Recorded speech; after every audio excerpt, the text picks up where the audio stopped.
Sendi sudah mulai nyeri sakit-sakitan? Karena semua kelebihan berat badan pasti menimbulkan peradangan gitu loh. Ternyata makan malam itu salah satu penyebab tingginya gula atau bermasalahnya pankreas seseorang. Nanti kalau Anda makan, insya Allah nggak berat di pencernaan karena emang iya pari itu by research-nya memang dia bisa dipakai untuk orang-orang diabetes. Cuman ada bahan anti infeksinya, itu bisa untuk infeksi tenggorokan, bagi batuk pilek.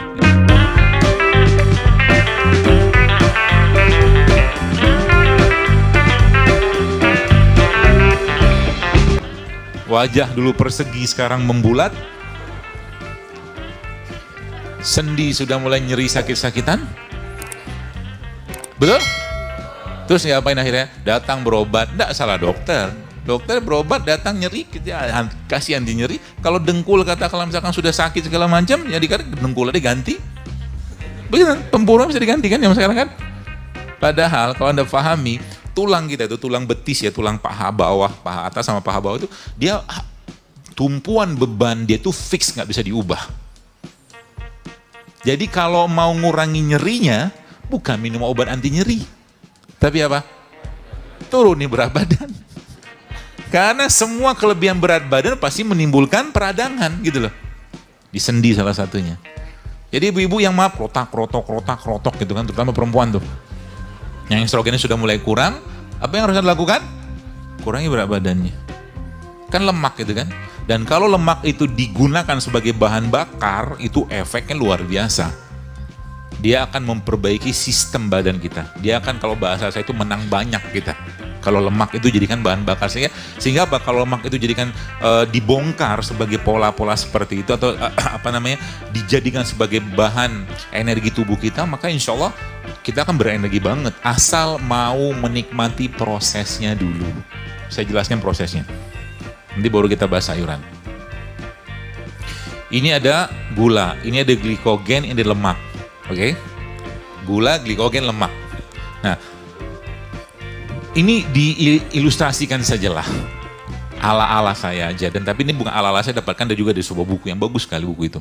Jadi dia bilang glikogen itu umpamakan disimpan di kulkas, glikogen, oke? Lemaknya umpamakan disimpan di freezer. Kalau ibu-ibu mau masak sesuatu yang Anda dapatkan dari freezer, maka butuh di defrost, betul?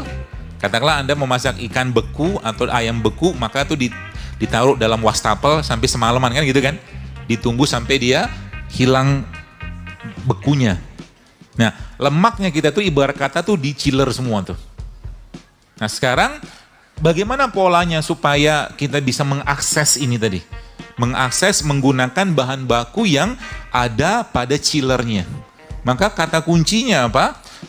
Dilamain prosesnya untuk bisa menggunakan dia. Artinya apa? Jangan asup dia lagi dengan bahan yang bisa mengubah gula menjadi glikogen. Paham maksudnya? Belum? Gini polanya. Jadi maksudnya begini. Jadi jadi kalau bahasa sederhananya, misalkan gini, Anda makan puasa nih. Ini gaya simpelnya puasa sebenarnya, atau pola simpelnya puasa. Jadi ketika Anda puasa, misalkan puasa Senin Kamis atau puasa Ayam Ubid atau puasa Sunan secara umum, Anda akan buka kan? Buka lalu kita makan. Oke, ikuti sunnah Nabi, kita makan, kita minum air, makan kurma. Oke? Kita udah memasukin tenaga ke badan dari itu, cukup insya Allah. Ya Allah, cukupkan aku dengan kurma ini, cukupkan aku dengan air untuk bisa beribadah. Tapi habis itu jangan makan dulu. Jangan makan dulu, diperpanjang puasanya. Sampai berapa lama tergantung. Kalau dalam buku yang saya baca itu bisa sampai 48 jam. Tapi tidak makan, minum iya. Tidak makan tapi minum iya. Dan disebutkan di situ ada beberapa jenis minuman yang bisa menekan rasa lapar. Kopi salah satunya, kopi pahit atau teh hijau. Itu bisa menekan. Itu diminum sama air putih. Nanti lama-lama karena tubuh tidak ada bahan bakar untuk energi, akhirnya apa? Dia mengakses di chiller. Chiller itu isinya apa tadi? Lemak. Kalau lemak dipakai, tapi untuk sampai ke lemak tadi memang kita harus kuat laparnya. Paham ya? Kita harus tahan proses itu, kita harus nikmati dulu lapar tadi. Maka kalau lapar, dalam proses sederhana atau ringan, jangan langsung ketika lapar jangan langsung makan dulu. Biarkan tubuhnya beradaptasi dengan rasa lapar tadi. Nanti biasanya setengah jam hilang rasa laparnya. Biasanya. Kalau sudah hilang rasa laparnya, maka otomatis tubuh sudah mulai menyesuaikan, kalau bahasa itu switching energi dari kulkas ke freezer. Kalau freezer yang dipakai, maka lemak yang dipakai. Lemak itu energi luar biasa kuat. Karena orang lebih strong waktu puasa. Dia bisa mengakses energi-energi yang gak kepake gitu kan selama ini. Ya. Ala-ala modern kita zaman sekarang ya tadi. Dilamakan puasanya. Ya, puasanya dilamain. Ya, dan nggak masalah. Itu saya pernah baca itu bisa sampai 16 jam atau 18 jam atau sampai 20 jam atau sampai 24 jam. Tapi minum tetap. Minumnya tetap. Jadi misalkan ya, Anda buka atau Anda sahur katakanlah jam 4 sore, jam 4 malam, jam 4 subuh. Makan tuh. Makanlah secukupnya lah gitu kan. Nanti kan buka tuh pakai kurma, pakai apa di jam 6 pagi, jam 6 sore. Nah, tunggu lagi sampai malam, baru nanti makan lagi di jam 4. Lihat apa yang terjadi pada badan Anda. Kayak laptop lagi hang, di reset sama dia. Itu canggihnya badan kita. Makanya sering saya sampaikan, tubuh kita itu dokter terbaik. Bagaimana cara dia bekerja? Jangan bebani dia dengan beban-beban yang membuat tubuh itu tidak bisa bekerja. Maka dalam Islam sebenarnya yang namanya makan itu malam-malam secara umum saya mencoba menggabungkan beberapa pemahaman dan konsep. Memang ternyata makan malam itu salah satu penyebab tingginya gula atau bermasalahnya pankreas seseorang. Dalam sebuah penelitian, itu dilakukan penelitian, jadi ada dua kelompok penelitian yang dilakukan pada malam hari sama siang hari dengan dikasih kalori yang sama. Dikasih kalori yang sama, ternyata yang makan malam hari, ternyata gula darahnya jauh lebih tinggi meningkatnya dengan makanan yang sama. Karena apa? Karena malam itu sudah waktunya tubuh kita untuk tutup toko. Ya, tutup toko itu maksud saya itu sudah nggak ada aktivitas lagi yang berhubungan dengan pencernaan. Suruh istirahat, puasa. Ya, maka malam itu lebih cocok untuk apa? Jangan banyak-banyak makan yang berat. Nanti kita buktikan malam ini. Saya ingin mengikuti apa yang disampaikan Dr. Zero Akbar. Baru saja kayak begitu, yuk makan bakso yuk. Ada teman ngajak begitu, misalkan. Apa yang harus Anda kerjakan? Bertahanlah teman. Ini ujian. Ya, sabar. Nanti identitas kita akan tampak di situ. Ini saya cerita begini, supaya nanti teman-teman bisa contoh gitu kan. Ada 3 orang. Orang pertama, orang kedua, orang ketiga dalam sebuah pengajian. Ada seorang yang membawakan minuman. Minuman itu minuman apa, jelly drink gitu lah. Yang ada gulanya segala macam gitu-gitulah. Yang banyak gulanya gitu kan. Dia bawa 2 jelly drink, 1 air mineral. Orang pertama dikasih sama dia minuman jelly itu, yang banyak gulanya itu. Orang kedua dikasih, orang ketiga dikasih air mineral. Orang ketiga itu saya. Maksudnya gimana? Dia tahu kalau saya dikasih yang jelly itu, saya juga nggak bakal minum. Karena dia sudah tahu identitas saya. Mau maksudnya ya? Jadi kalau ada teman Anda masih ngajak Anda makan nggak sehat, maka Anda belum punya identitas sehat sama dia. Itu maksudnya. Dia dibangun. Makanya kalau pas saya ngisi kajian di mana-mana gitu kan, misalkan ada panitia yang ngajak dok makan apa ya dok, saya nggak tahu restoran apa segala macam, mau gampang. Saya mah dikasih buah, dikasih rempah, dikasih rimpang, hidup saya. Apakah dokter makannya bersih-bersih banget? Kadang-kadang nggak juga. Kadang-kadang saya makan yang aneh-aneh juga. Aneh maksudnya tapi nggak sampai parah banget gitu kan. Saya kadang dokter makan nasi, kadang makan nasi. Tapi kalau saya makan nasi, ya paling saya ambil 1-3 sendok makan, bukan centong. Langsung berbinar-binar dia gitu kan. Dan nasi ini saya campurkan sama mineral. Mineral dari mana? Dari beliau ini nih. Beliau menghormati kan ciptaan Allah. Allah yang ciptakan dia. Saya bikin dia, ini cara, kalau Anda tetap pengen makan nasi, saya ajarin caranya. Ini tidak prank ya. Kalau tadi kan gorengan prank. Nih Anda ambil dia ini, terus Anda kasih bawang putih, Anda kasih kurma, Anda kasih garam, Anda kasih tomat sedikit, Anda ulek jadi sambal. Nasinya campurkan sama itu. Wah, iso, bukan enak lagi bu, enak pol. Enak pol. Nanti kalau Anda makan, insya Allah nggak berat di pencernaan karena di sini ada vitaminnya, ada enzimnya, ada mineralnya. Itu kata kuncinya. Kurma juga sama.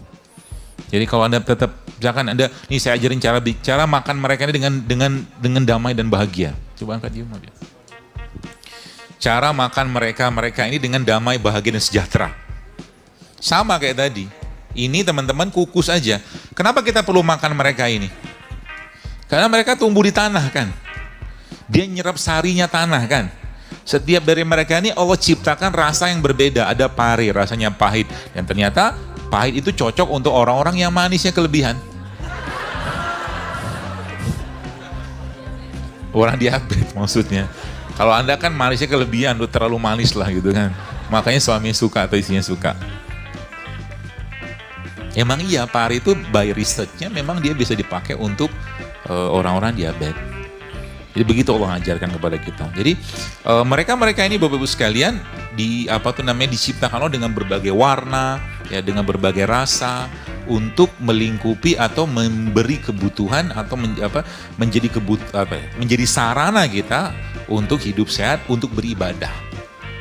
Lagi-lagi saya sampaikan, hidup sehatnya kita bukan untuk lifestyle, bukan untuk gaya hidup, tapi untuk taat, biar ibadah lebih baik. Jadi nanti Anda makan ini apa ini? Seledri. Anda makan seledri, Anda makan. Jadi mulai sekarang ya, kalau Anda pengen hidup sehat, ya Allah, aku mau hidup sehat karena Engkau. Niatkannya karena Allah, bukan karena Zaidul Akbar. Sebab ada orang di depan saya itu, wah luar biasa dok, ini push water nih, macam-macam. Tapi tiba-tiba ketahuan makan nasi, misalkan itu kan. Merasa bersalah dan berdosa banget gitu loh. Ada kayak begitu orang. Ngapain karena saya? Toh badan-badan Anda juga kan yang merasakan Anda sendiri kan. Dan jangan pikir badan kita tuh bisa ditipu. Gak bisa dia. Mau ngomong kayak apa juga, dok saya sudah hidup sehat, tiba-tiba kelihatan badannya membengkak, misalkan itu kan, gemuk maksudnya, ya bohong banget gitu loh. Artinya masih banyak kalori yang masuk gitu kan. Iya kan? Badan itu gak bisa dibohongin gitu loh. Dan nanti ujung-ujungnya apa lagi? Ujung-ujungnya adalah badan kita merasakan vitalitas. Nah, ini yang saya mau ajarkan. Vitalitas badan kita didapatkan apa? Kalau, tadi kan saya bilang tadi, tubuh kita tuh sudah di build up sama Allah reseptor. Ada enzimnya. Dan enzim itu bahan bakunya apa? Asam amino.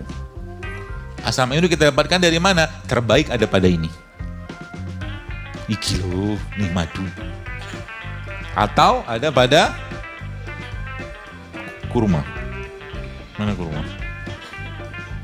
Jadi asam amino yang terbaik salah duanya ada pada ini. Jadi semua yang Allah ciptakan, terutama yang Allah sebutkan dalam Al-Quran, itu mengandung pasangan elektron yang paling stabil. Saya pernah cerita ada 21 jenis tumbuhan atau ciptaan Allah yang disebut dalam Al-Quran. Nanti coba dibaca. Perasaan saya pernah share di Telegram juga. Ada pernah baca? Ada apa aja Pak? Ada banyak. Masya Allah pintar banget. Ada banyak. Coba sebutkan 5. Madu, anggur, zaitun, apa lagi? Tin, apa lagi? Mau saya sebutin? Catat ya. Ini dia, Masya Allah. Yang pertama, jamur. Jadi, ini secara yang saya dapatkan keterangan dari dosen-dosen saya, guru-guru saya gitu kan, dia memiliki elektron yang paling stabil, bahan-bahan ini. Jadi kalau Anda bisa makan setiap hari atau mungkin diusahakan gitu kan dalam seminggu itu bisa makan produk-produk itu luar biasa bagus buat kestabilan elektron.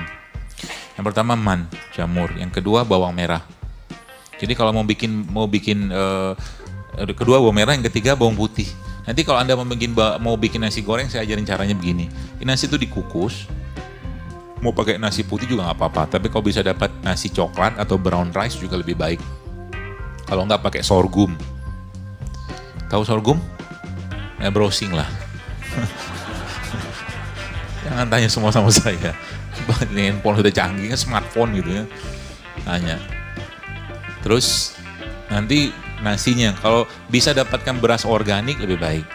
Ya, kalau bisa dapatkan beras. Kalau Anda belum bisa dapatkan beras organik, mungkin anggaran belum ada, nggak apa-apa, berasnya dicuci dulu.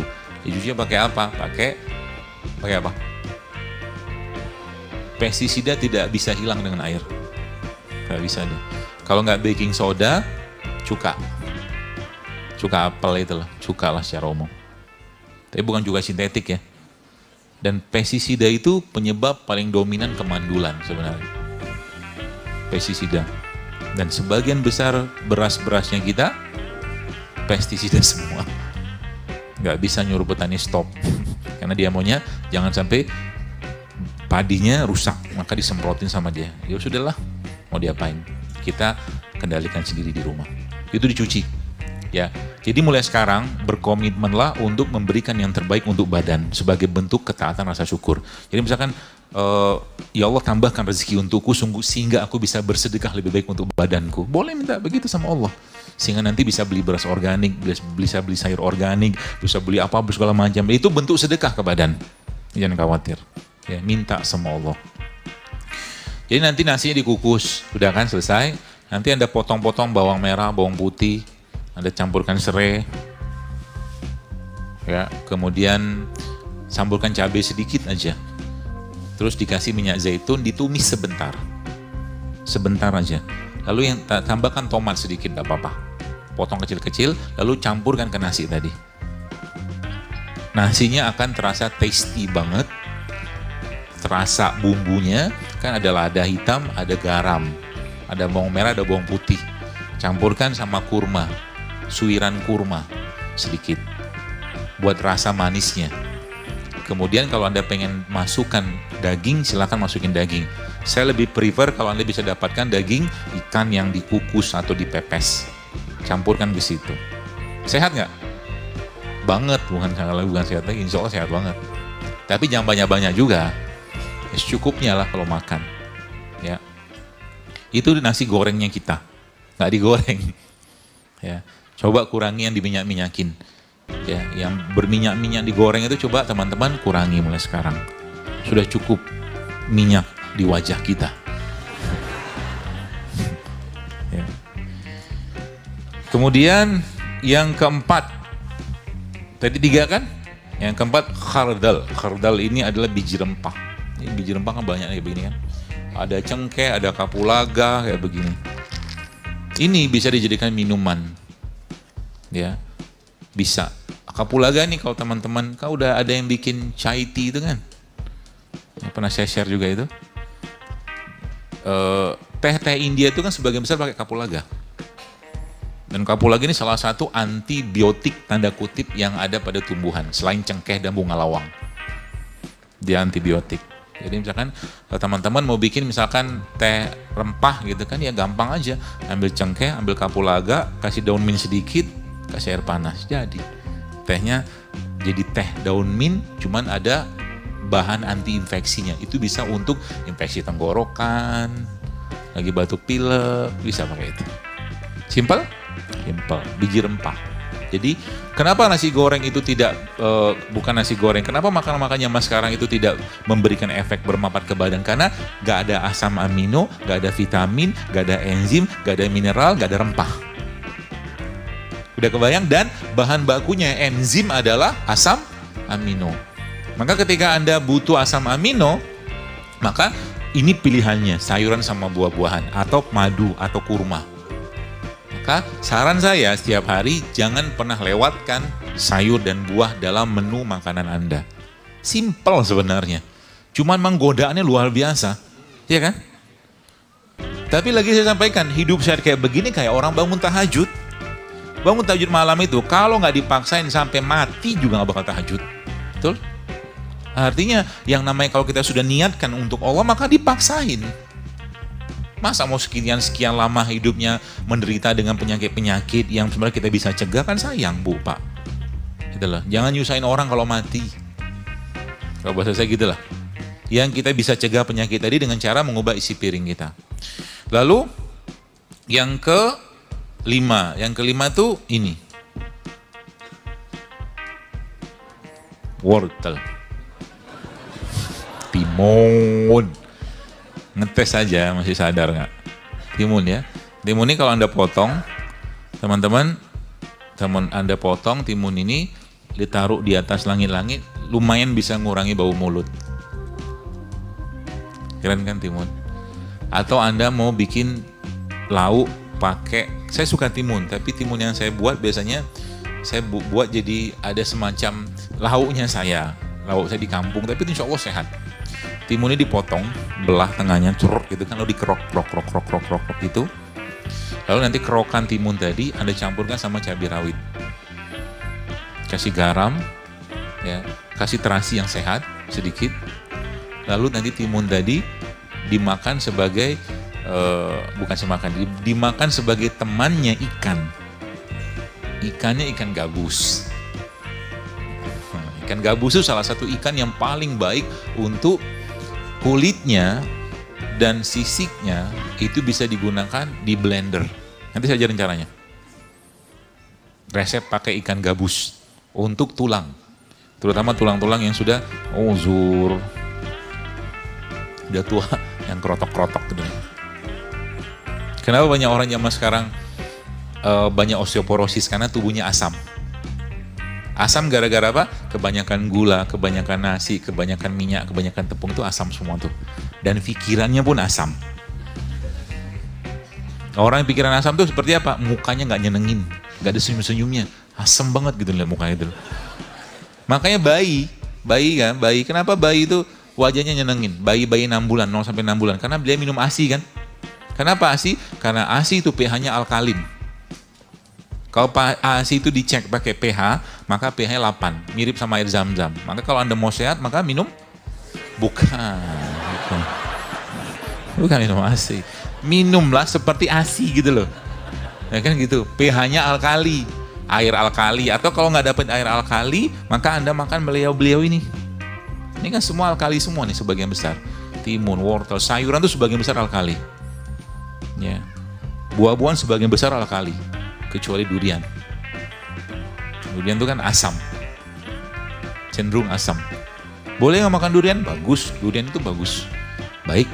Ya, apalagi Anda makan sama bijinya, bukan ditelan. Karena biji durian itu juga bermanfaat untuk menguatkan tulang. Jadi makan hawa-hawa aja dari tadi.